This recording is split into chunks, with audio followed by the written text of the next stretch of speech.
Today's story is about a young sculptor who didn't believe in himself until one day he found the truth that sometimes the most beautiful creation comes after the most broken moments. While watching, if it is possible, try to repeat after me. It will help you practice English listening and speaking. So, are you ready? Let's begin today's inspiring story. The Unfinished Idol, a story of belief, failure, and finding your true self. In every stone, a god is hidden. It just needs someone like Ramdeen to bring it out.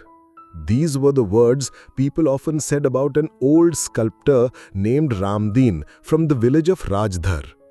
The idols he made for temples looked almost alive. People came from far away to see his work. His student Madhav was a talented young man. Since childhood, he learned the art from Ramdeen, how to use tools, how to carve. But still, he had one big problem: self-doubt. Even when he made a beautiful idol, it always looked incomplete to him. Villagers said, "He's just like Ramdeen." But Madhav thought, "I am not even close to him. I am just his shadow." Everyone said, "Ramdeen is old now, Madhav. It's your time."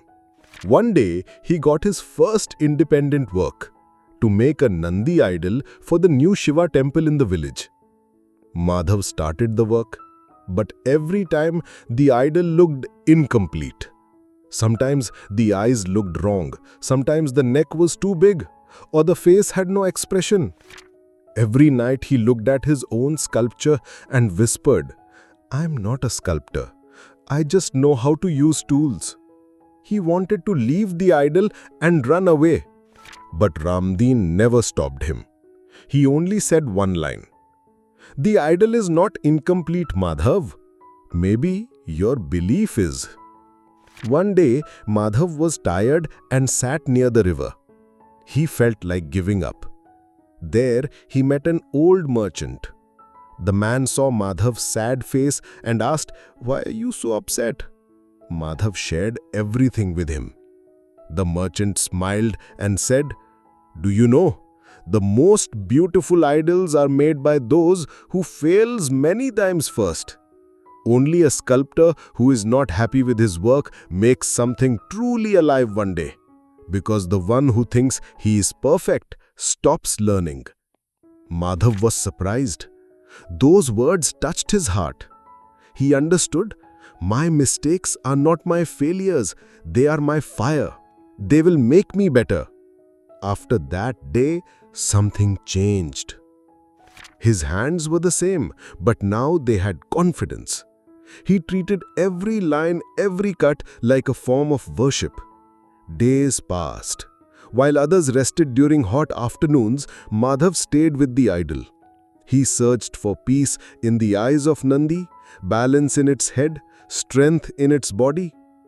One day, he sat in front of the idol, with closed eyes, no tools, no hammer, just him and Nandi, like they were talking in silence. Ramdeen watched from far. He saw something new. Madhav was no longer just making an idol. He had become a sculptor. One day, the idol was nearly ready. An old villager came, looked at it deeply and said, "You have given life to this stone. I've never seen such a Nandi." Madhav smiled, not with doubt, but with peace. He bent down and said, "Now I understand. Idols are never incomplete. Sometimes we are." People passing by would bow respectfully before the idol. Some gave offerings, others just stared in silence. In their respect, Madhav saw his own hard work and his new confidence. He was no longer just a sculptor. He had become the maker of his own self. Finally, the day came to put the Nandi's idol in the temple.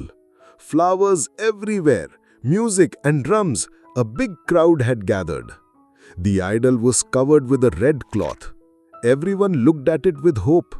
The priest made an announcement.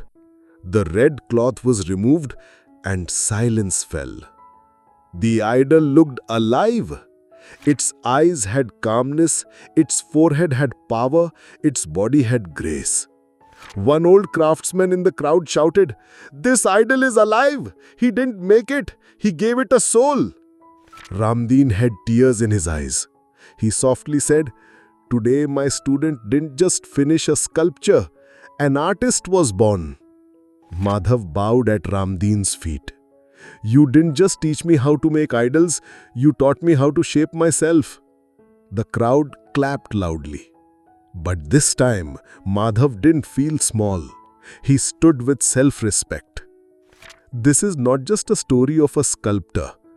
It's the story of everyone who once thought, "I'm not good enough." We all have an unfinished idol inside us. Mistakes and failures shape us.